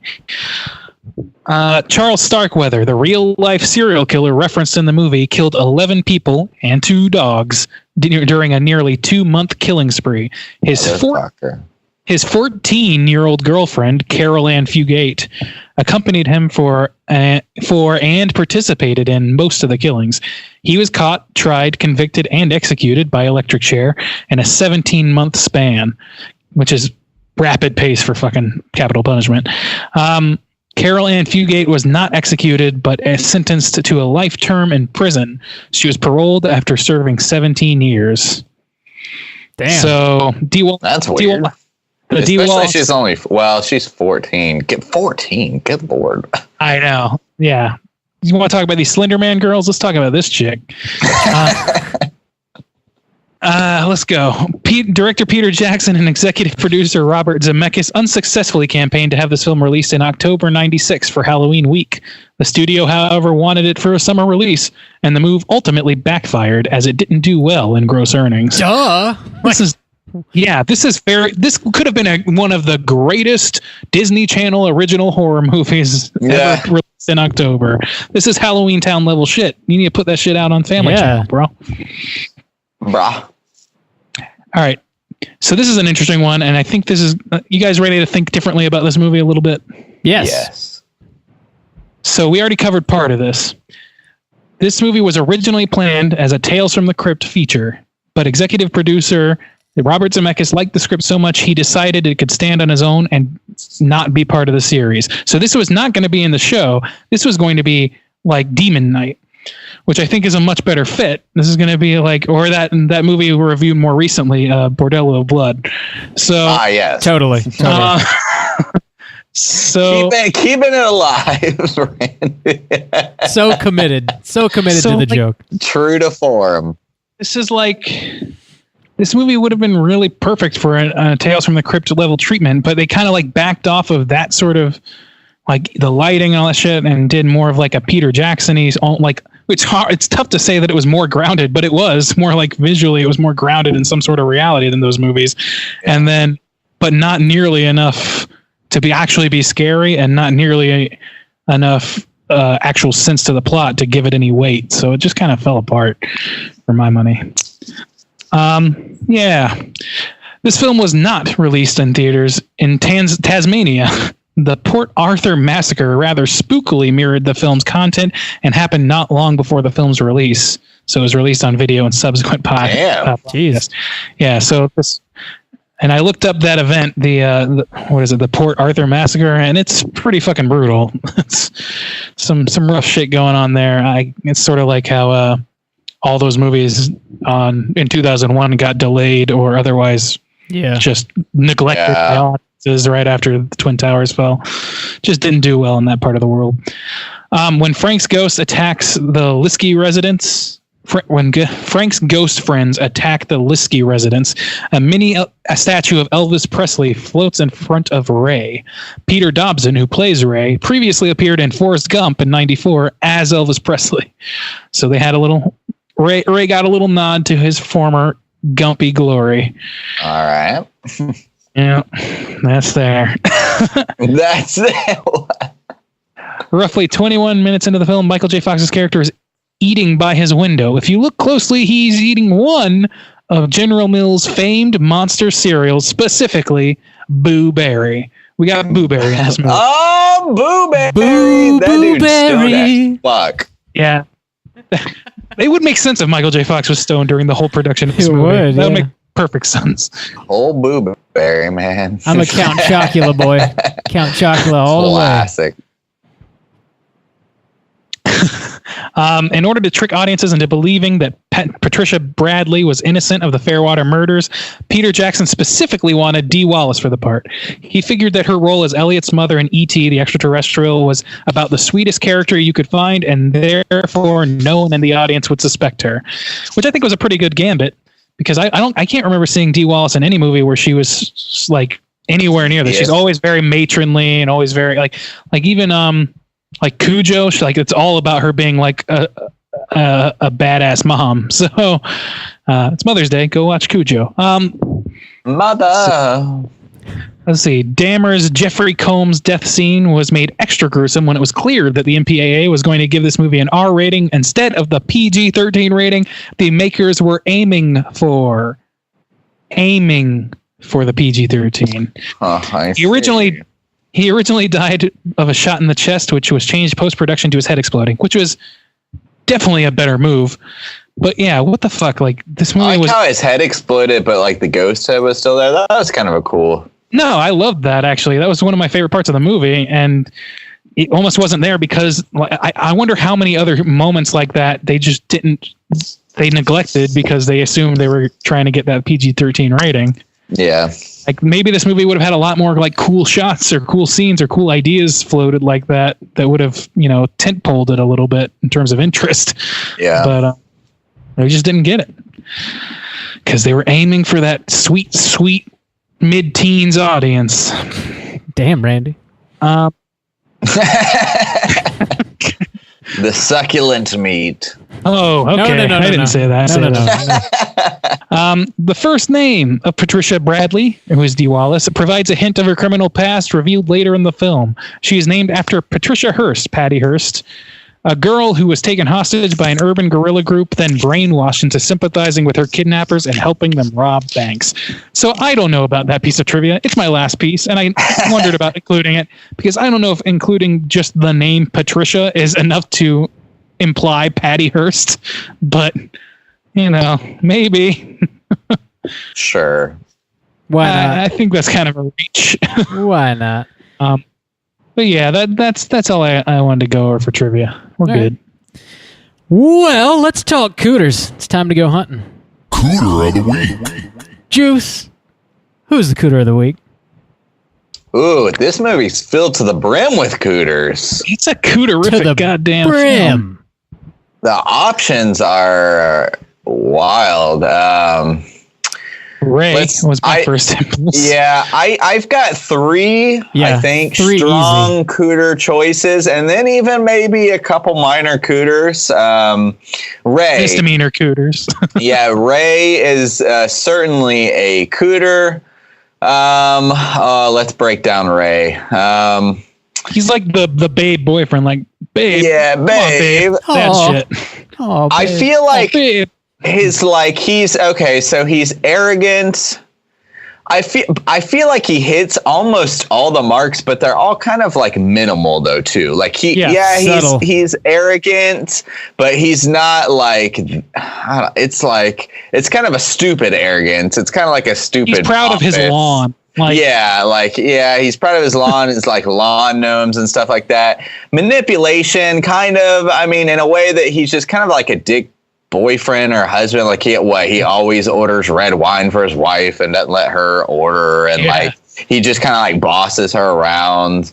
It's just supposed to make you feel okay with Michael J. Fox getting involved with her. Yeah. His attire, yeah, for sure. And sexual deviant? Remains to be seen. I think that he's clear on that. Yeah. If we had gotten another 10 minutes with him, I'm pretty sure he would have done some deviant shit, but sure, that's an assumption.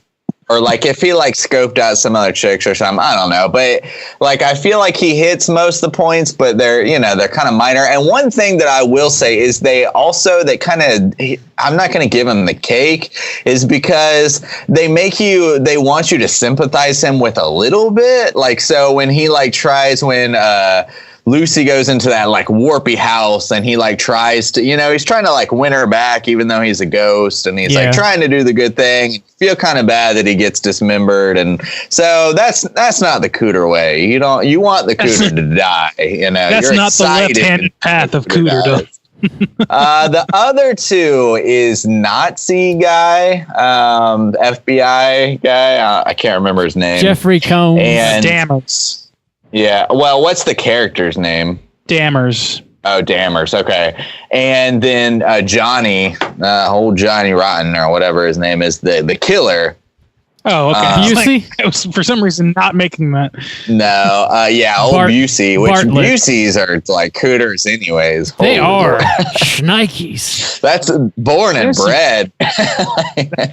That's what you call natural casting. I think both of them definitely fall into the cooter categories. Though with the killer, Johnny being like, obviously you got the sexual deviancy. They're like getting off on killing these people, obviously, and like banging it out almost like on their corpses, kind of. And then manipulation. I mean, the girl's supposed to be like really young, I guess, so that's kind of its own thing. He's still technically manipulating her years on. Yeah, smug arrogance. He's kind of about that life, about getting that head count up. But I gotta say the cooter cake, it goes to Dammers or whatever. I agree. What's his name? I mean, that dude he's got the smug arrogance. His whole like breakdown of Michael J. Fox and be like, you're not you've been killing these people, you're a fraud. And his whole sexual deviancy thing, like, I was a sex toy to the Manson family for 6 months, and his whole like chest rip deal or whatever. And the manipulation, he kind of like tries to get like Lucy on board too. Like, you know, he's all about like getting people to turn on Michael J. Fox. The attire, that crazy haircut, and his like gloves, and just his overall like sweaty, moist demeanor, and like he's so goddamn squirrely. All yeah, he is super squirrely. I love that. Yeah. Woo. So I don't know. He's gonna take the cake for me. A couple honorable mentions, like even like the judge ghost fucks a mummy and like shit like that. Yeah, I mean, there's some. He's dead too, though. So you know, it's fair game. Well, yeah, but that's not. He's not fucking a ghost. He's fucking a corpse. That's dead for 10,000 years or whatever. Splitting hairs, I guess. I don't know.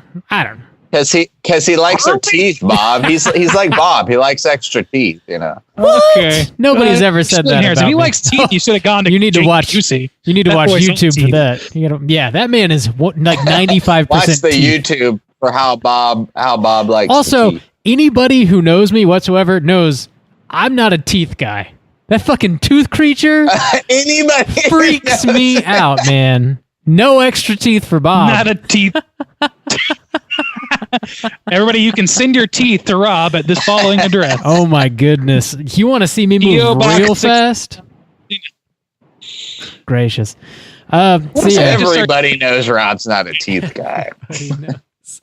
That's the one thing you send know. You their teeth.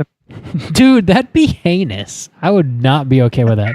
Do not send me your teeth. If I lose a tooth, we need a necklace made of teeth for Bob. Please, somebody. If somebody's got like a kid for the next year, save their baby teeth. We don't play Norwegian death metal. I'm not wearing teeth necklaces. All right. I'm going to make... That's enough. Make one of those cheese balls, dipping cheese balls that just has teeth all stuck in with the nuts. And I'm going to send you that for Christmas. That's your holiday present, buddy. Happy birthday. That's my nightmare. Jesus, I guess. That is my damn nightmare. Let's see. Let's go ahead. There's like one thing we got to talk about news-wise for sure. Let me drop the bumper real quick. It's totally time for trivia. So we finally got a trailer drop for that It Chapter 2. Y'all seen that? Y'all seen it? How y'all feeling? How y'all feeling about that It trailer? I'm feeling surprisingly good about it. Like, I was a little bit of a dissenter on the first movie, and I kind of want to rewatch it now. But that I mean, some people had a problem with it being basically a whole scene of spoiler stuff. But if anybody's read the book or seen the original movie or anything, they know that scene will be in there in some capacity. And it was interesting to see how they handled it because it was scary. It was scary in the way that like the previous movie just wasn't for that scene for me, you know. And I like how they handled it. And I might be coming around to the way that like this whole thing's shaping up. I'm actually kind of anticipating the movie, which is that was not what I was feeling immediately after the first one. Oh, interesting. Dude, how are you feeling, Bob? Oh, I'm like all in, baby.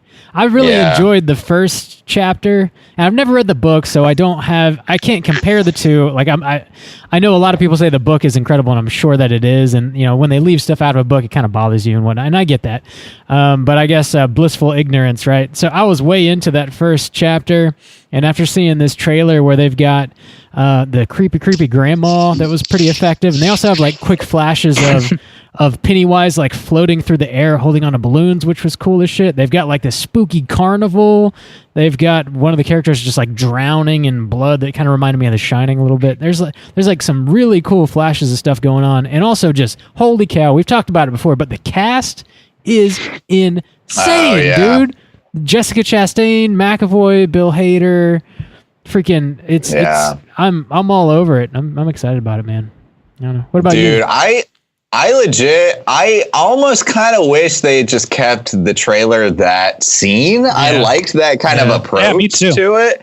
I don't mind that they gave me a little extra, but I mean, I think it would have been cool to just have that scene. Dude, I got chills. That shit was scary. Like, I thought it was hitting the beach. Like, I was like, when she like freezes, she's got that like head tilt and she like oh my. And when she like peeks around the corner, dude, oh, that shit. I was like, I'm going to be losing my shit in the theaters for this. I was like, if this is the fucking if they can deliver on that, if they've got scenes like that throughout this movie, I'm going to be losing my goddamn shit. Because, dude, just sitting there, like, I watched on my phone for the first time, dude, my body was just like fucking tense, like the chills, like on my spine. I was like, oh my God. Like, I was fucking pumped, dude. I was fucking stoked. Damn, I did not expect you guys to be so jacked about I want to watch it again now, just think about it. It's like, have you guys seen the original? The beats. Oh, it's okay. Just like the beats of like the whole conversation, and and like it just gets creepier and creepier and creepier. And it's just like, it was just so on point. I'm excited. I hope they deliver on that. That's a big promise they made to me. It Chapter 1 since it came out? I saw it on the plane this Christmas. Like for a second time though? Or maybe when I went to Paris. Yes, that was the second time I had seen it. I saw it in theaters, and then I watched it again. Actually, it was when I went to Paris, so just last month. I don't think I rewatched it. Okay, so Juice, did you feel better, worse, or the same about the Chapter 1 when you watched it? I thought it was good. I mean, I liked it in theaters, and I liked it again. I liked it again when I watched it. I thought it held up to me. I don't think I liked it more, but I never had a problem with it. So I thought it was still good. Like it didn't fall flat for me. Like I thought it was a good horror movie. Like I thought it held up as a modern remake or whatever, you know.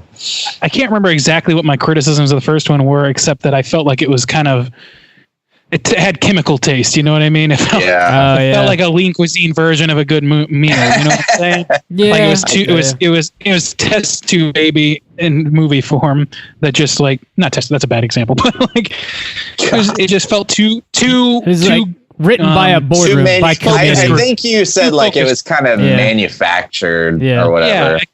Yeah, it felt like assembly by number sort of thing in some regards. Although I did like lots of parts of it individually. So, I mean, I think maybe I've gotten over that, or maybe it's just that scene just like reminded me what I did like about the first one. So I'm excited to watch it, I think. And I definitely am going to go rewatch the first one. See if I still feel the same way. Oh, damn grandma. Oh my God. Yeah, it's a solid damn trailer, man. So that's going to be released on September 6th, 2019. We're definitely going to be talking about that one. Also in the news, so Joe Bob recently showed Deathgasm. I want to say it was 2 weeks ago. Anyway, it's a movie that I've always enjoyed. It's finally getting a sequel, Deathgasm Part 2. They don't have a release date yet, but I know the script was finished like last year. It was finished a good while ago. Anyways, it's actually officially announced and happening, which is pretty cool, and I'm pretty freaking stoked about it. Jason Lee Howden, which is the original writer-director, is writing and directing this one too, so it should have a similar tone. Actually, speaking of WETA, because WETA is the company that Peter Jackson founded and like made all the effects for the Frighteners and Lord of the Rings, et cetera, et cetera. I think Jason Lee Howden actually got his start working for WETA, if I recall correctly, as like a special effects dude. So that kind of goes hand in hand there. I don't know. Yeah, that could be good. You guys excited about that? How you feeling? Deathgasm the first was not like it was a movie I liked. I wouldn't like. It's not top of my list of the movies for that year or anything, but I did enjoy it, so I'd be happy to see another one for sure. Yeah. It also is a kind of movie that kind of like it's not like it's not heavy enough to where like having a bunch of sequels would like ruin it or taint it or feel it feels very much the kind of movie that could be expounded on forever and nobody would bat an eye and it wouldn't none of it would have. It's like Godzilla, like you have your giant green monster attacking a city in this movie in the form of a bunch of metalheads fighting off motherfuckers, with deadly force. You could make that movie up 1,000 times and it would probably be pretty entertaining each time. Yeah. I'm down with it. I say bring that shit on. Bring it on. Last bit of news real quick. So, kind of speaking of Joe Bob again, actually, because this past Friday, he showed A Girl Walks Home Alone at Night, which is the directorial debut of Anna Lily Amirpour, who has just announced that her next movie is going to be a female starring remake of the movie Cliffhanger, which I've never seen. I don't know. I've actually never seen that. Isn't that like an 80s classic or like early night, like 91 or something? So have you ever seen I think so. Ace Ventura When Nature Calls? Yeah. Oh, yeah. Ace Ventura When Nature Calls starts with a parody of Cliffhanger where he's climbing across. I'm pretty sure that's what movie with is the parodying. monkey. With the monkey or the raccoon or whatever, and the raccoon falls and he has raccoon. Yeah. So yeah, it's basically that, just minus the raccoon and the goofiness. Yeah. So yeah, I mean that'd be interesting to see. It basically sounds like they're taking the badass. If you just took one of the badass chicks from The Descent and put them in that storyline, I'm sure that'd be basically what it is. Yeah. No. Yeah. That'd be kind of cool. I mean, that's not a movie that to me screams for a remake, but it's also not one that I feel is too precious to be remade. Yeah. Yeah, it looks like Jason Momoa is going to be in it in some fashion. Amirpour said, we're setting out to create a thrill ride on the mountain which taps into the primal side of an action movie, where you see what a person is capable of doing to survive in the most extreme situations, pushed to the limits. Add to that some high-stakes espionage and a badass female mountain climber as the lead, and it becomes a truly epic reinvention of what made the original Cliffhanger so much fun and so thrilling. So that's interesting. That's kind of like a little more high-profile than the movies that she's made in the past. And I don't know if this actually ended up being made or not. So she did Girl Walks Home Alone at Night, The Bad Batch, and then I remember covering a news story a couple years ago, probably by now, where she was going to be making this movie that was set in New Orleans about like voodoo-centric New Orleans with vampires or something like that. And I don't know if that I don't know if they made that too. And that's going to come out soon and this is her next thing, or if that just fell apart and then now she's doing this. I kind of hope they made that New Orleans movie. That sounded interesting. Yeah. I can't remember what that was called. I hope they make that too, or have made it. And hopefully it's fucking good. Yeah, hopefully it is good. That The Bad Batch, man, had it was beautiful, but not great. I don't know. Yeah. That movie was not good. Yeah, it was a little rough around the edges, but it was rough through the core. Not just the edges. Rough to the core. So straight through the middle. That's pretty much all I had for the news. Let's go ahead and get into our voicemail segment. Hotline Scream, aka voicemails from a place I like to call the Further. So we only got one. Fuck it. I concede. Hotline Scream. I'm so tired of the dual name. We got Jim G Baby. He called in and we were having some sort of connectivity issue. He left a couple voicemails and they were breaking up a little bit. So I did my best to kind of cut them together. So halfway through this voicemail, it might sound like a voicemail just starts, and that's because that's exactly what happens. So just bear with us there. I'm going to go ahead and play this. It's a couple minutes long, and let's go ahead and hear what Jim has to say. Here we go. Yo, what's up, fellas? G Baby, calling in as a preface, or it'll be the end cap to the Frighteners episode. But I just wanted to give a shout out to you guys. I appreciate you taking my Patreon pick for this flick. It means a lot to me. This was the first movie I was jacked. I had to see in the theater, and I had to plot and scheme to get my mom to let me to go watch it, and it ended up being it's just Back to the Future with ghosts. which not. Yeah, I just love this movie.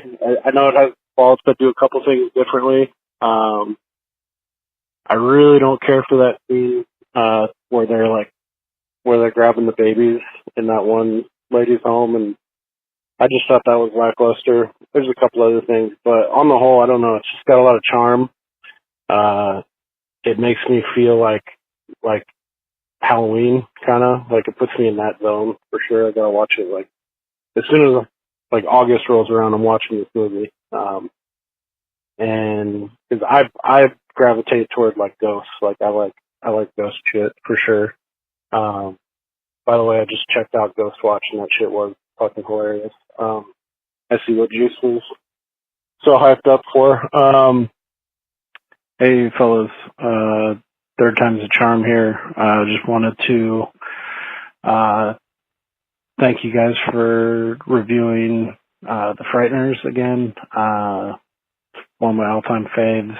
I know it's got a couple things I'd change about it, but overall, it just it's one of my favorite films of all time. Not just strictly horror. There's a ton of trivia I wanted to lay out, but I'm sure Randy I'll get to most of that stuff. But hope you guys enjoyed it. I hope it makes for interesting combo and a good cast. And been really digging the Joe Bob live watch parties recently. Shit's super fun, and appreciate you guys hosting that. And keep up the good work and keep chilling. Later. Man, I feel I hope I got that the trivia that he wanted to put out there. I feel real guilty if on top of not really loving the movie, I also failed his trivia knowledge. I think he was talking about how Michael J. Fox kept saying Doc. So you got it. You got it in there. Okay. Oh, okay, good. I'm glad. So yeah, Jim, thanks for letting us rip apart your favorite movie with I wish somebody would have liked it. Damn. Yeah, Randy. Jim, if you want to call us back and give us the business next week, you please do it. My business. Yeah, set us straight, man. But thanks. There's no. Yeah, call in next week and tell us why we're wrong. Yeah. Everybody, because apparently we don't fit in with the Rotten Tomatoes. Yeah, so true. One of the many people who disagree with our assessment of this movie, please call us, maybe enlighten us, because we might be missing some key element that makes it work. So we won't know unless somebody tells us, because we are stupid. True that. Damn. Thanks for calling, Jim. As always, man, it's always good to hear from you. And we're going to keep those Joe Bob live watch parties bumping for at least 2 weeks anyways, because that's all we got left, unfortunately.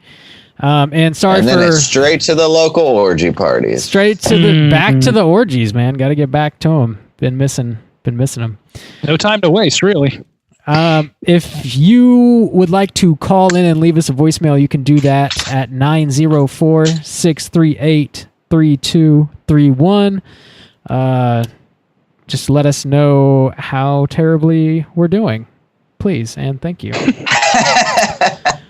Last week was pretty good. We had some solid would you rathers. Please send us your would you rathers. That's true. Oh man, I missed that. That's true. I know you missed out, Randy. We had some good ones. Two different separate ones. Whoa! Breaking the bank on. What do what do we got? We come up with a Frighteners. Would you rather, real quick? Like, would you rather? Right, would you rather fuck a mammal? Mummy? A mummy? Fuck a mummy. Would you rather fuck a mummy, or I don't know, get swallowed to hell by a sandworm? That's not a great one. Would you rather have a number carved into your face, or would you rather have to fuck a mummy? Oh, God. That's a tough one. Yeah, okay. That's a tough one. Yeah.